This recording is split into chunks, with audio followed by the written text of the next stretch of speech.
getting there. We're trying.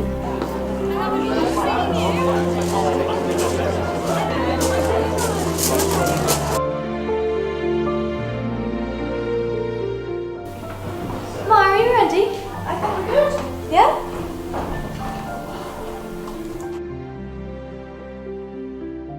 Let's see if I can make it down these stairs in my dress.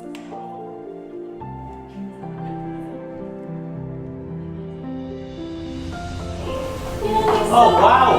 Yeah, Oh my goodness me! Broken it, Lozzie. Did you see understated dress? That's my daughter! Oh good grief! Understated.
Sunshine, you're my best times, you're my anomaly,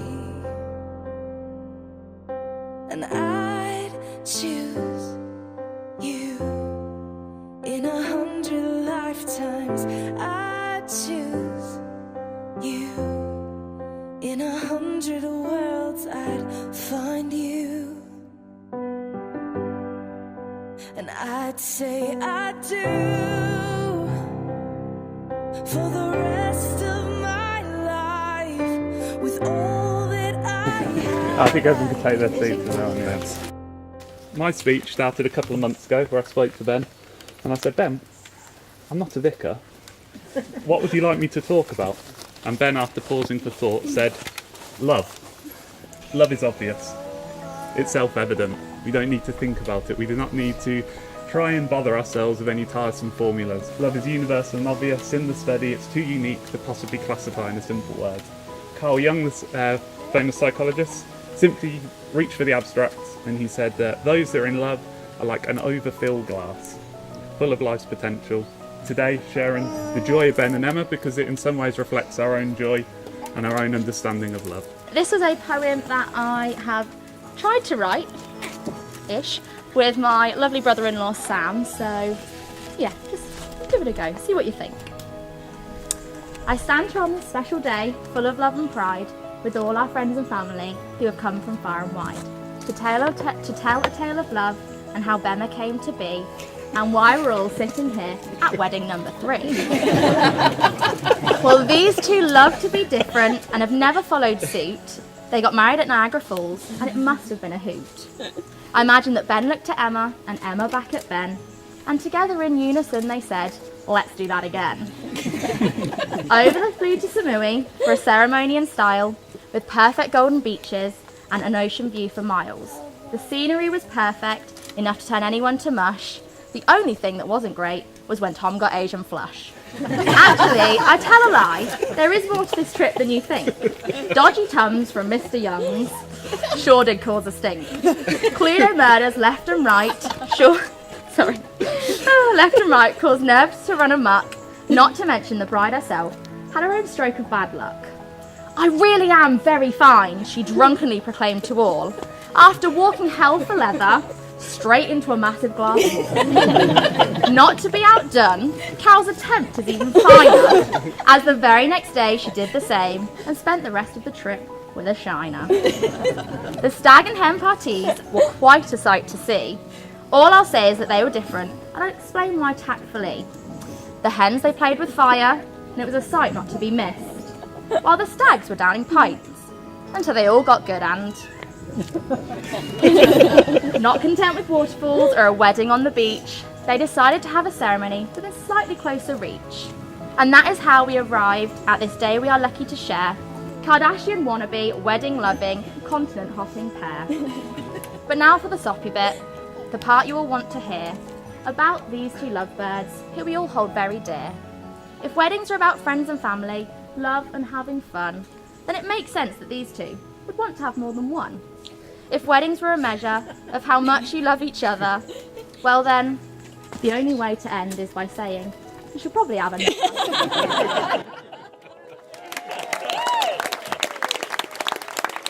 Hello everyone. As Emma's cousin, we pretty much grew up together, and what I want to talk about is Emma's achievements and future. Oh. I know. Emma, though born looking like Buddha, has always been elegant, has always been intelligent, and one of my most favourite people in the whole world. I've always seen Emma as a bit of an inspiration to adventure. Getting married isn't the end of adventuring. It's the beginning of a new adventure with someone else. It doesn't mean you have to be a grown-up, it doesn't mean you have to stop, it doesn't mean you have to change what you're doing, it doesn't mean you have to change anything. It's just sharing an adventure. This is what I have your adventures full of, okay? So number one, music. Okay? As the BFD said, music is like a language. It's something that dreams are made of. So finding your music and continuing to share it with each other, I think that's really important. Mischief as well. I think mischief's really important. There's no reason for this, it's just fun, and fun's good, as Dr. Zeus said.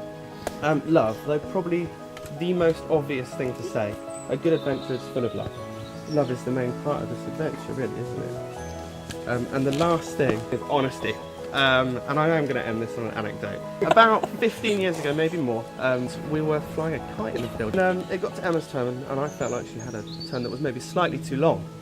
So, in my infinite wisdom, I decided to rugby tackle Emma while she was holding the kite. And the kite disappeared. So for the last 15 plus years, I've maybe lied and said that it's entirely Emma's fault that this kite is missing.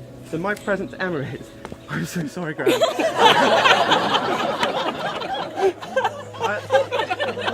I lost the kite. Yeah. So may your adventures continue. May them be full of music, mischief, love, and of course honesty. And whatever you do, just keep hold of the string.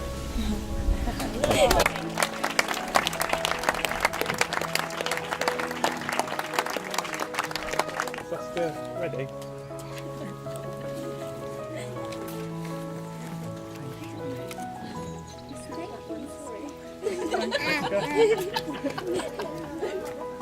Matey, I love you with all of my heart, you know this. And to this day I don't know what I've done to deserve you. You know how to make me a better person, when to push me to do things I hate, and when to join me in doing things I love, even if you hate them. You understand me like no one else has ever or will ever understand me, and despite that you stick around day after day. So I'm going to make a few promises to you with this ring. I promise to always believe in you and support you the way that you believe in me. I promise that the first thing I think about in the morning will be you, and the first thing I think about at night will be you. Oh gosh. I promise that I will do everything possible to make you love me more and more every day. And most importantly, I promise to love you more and more with every day we spend together until the end of our lives. I love you. Ben. It meant so much to me to have everybody that we care about here to celebrate with us and to witness us make promises for our marriage. You've surprised me from the first day that we met with your kindness and your courage and your strength and confidence in me and us, and you really have become what defines my home over the past 6 years. So, with this ring, I promise to show you the strength and the courage that you always show me. I promise to love you and support you build a home and a family with you, wherever and whenever that might be. I promise to learn new things about you and from you every day, and I promise not to question your sense of direction ever. But above all, I promise to be all in, and I know that marriage and life will be hard, but I'm so excited to be in it with you. No, but congratulations to Mr. and Mrs. Hudson.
How's everyone doing? Are we all having a good time? Yay! Right, we got the speeches next, and we are starting with Neil, father of the bride. There you go. Thank you. First of all, I'd like to say thank you. Thank you for coming all this way to rural Devon. And we're here to help celebrate the marriage of my eldest daughter, Emma, to Ben. I'm in awe of Emma, who, despite me, it may seem, has grown into this talented, beautiful young woman. As a little girl, on our weekends together, she became my wingman. Caring and looking out for her younger sister Jess, her love, affection and hugs made it all the more difficult to be away from her. It has always been a pleasure to spend time with her, and I always wish there could be more. When Ben phoned asking for Emma's hand in marriage, I had no hesitation in saying yes. Ben, I'm pleased and proud to welcome you to the family. Thank you. And I'm really proud to have you as our son-in-law. Thank you.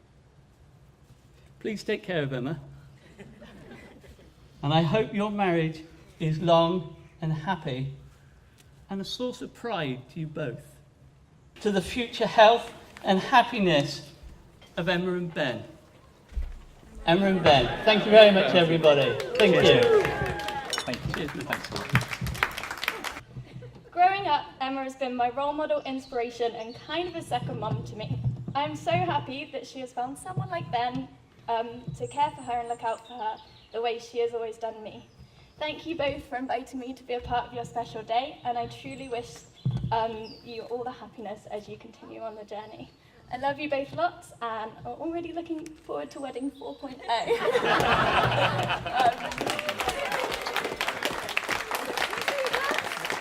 If you're joining me, raise a glass to Emma and Ben. Emma, you look absolutely stunning. I hope this is a day you remember forever. It's been absolutely beautiful. Thank you so much. Jess, Laura, Beth, you girls look absolutely wonderful too. JB, we've still got it. We're all right. So I'll let you into a little story about how Ben picked his best man. So when Ben realised he needed a best man, he went to the smartest man he knew. And when he said no, he went to the most popular man he knew. And when he said no, he went to the most handsome guy he knew. And after being asked 3 times, I said, all right, mate, I'll just do it, just shut up. Ben and I became good friends during his second stint at road school following the Howder return from the US. As they say, opposites attract, and it was evident from day one that the forces were pulling us together. Whilst I was not the best dressed or the best looking guy at school, by comparison, Ben, with his Alan from The Hangover hair, his 5 p.m. shadow at 10 a.m. at 15 years old, wearing gladiator sandals, cord trousers, fluorescent shirts, suede blazers, flat caps, gave me the confidence to start speaking with girls, so thank you. This guy made me feel like $1 million, so I wanted him by my side all the time. I'll never forget the day Ben got engaged. He called me and he never calls, he never texts back, he's difficult to get hold of. So when he calls me, I know it's important. As soon as I picked up the phone, I could hear it in his voice. I never heard him sound this happy before. He's only ever this happy when he's talking about things like Stella, drinking we golf, scratch cards, football stickers, and ordering Chinese from the local pub. It was awesome news, I was so happy. In the speech, Ben has been the butt of a few of the jokes, as he has been throughout our friendship. The poor guy's had to endure a lot. Ultimately, Ben is a great guy, and Emma, you're a very lucky lady. He's a really good guy. Emma, as soon as I met you, I knew you were a keeper. I particularly liked you from the start. You laughed at all my jokes, even when Ben didn't. You're beautiful inside and out, kind, compassionate, caring, and most importantly, you make my friend very happy. So thank you, Ben, and more importantly, thank you, Emma. I hope you both have the best day. You're perfect for each other. Can we all please raise a glass to Mr. and Mrs. Howder? To Mr. and Mrs. Howder. There's one person I owe the biggest thanks to, and that's Emma. And the main reason is you put up with me. Many people wouldn't, many people haven't.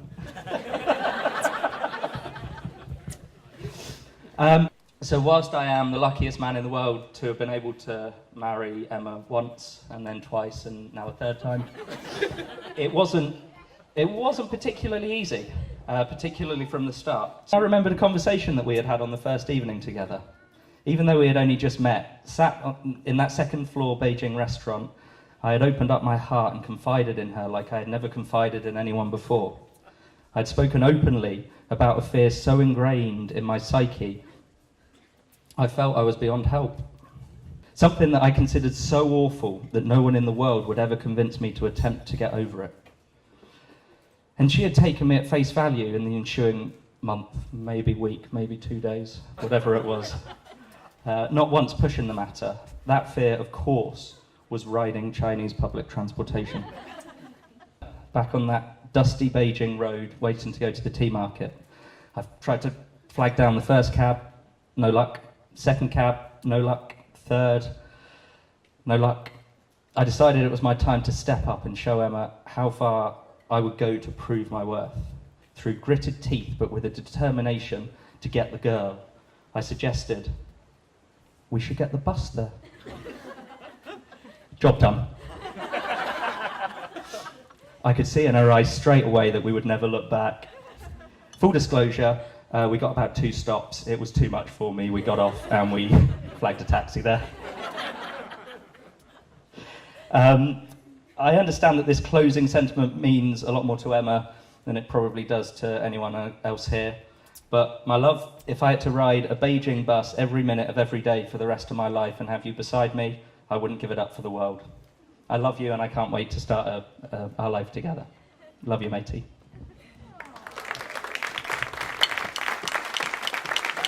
Have a good time. Thanks, everybody.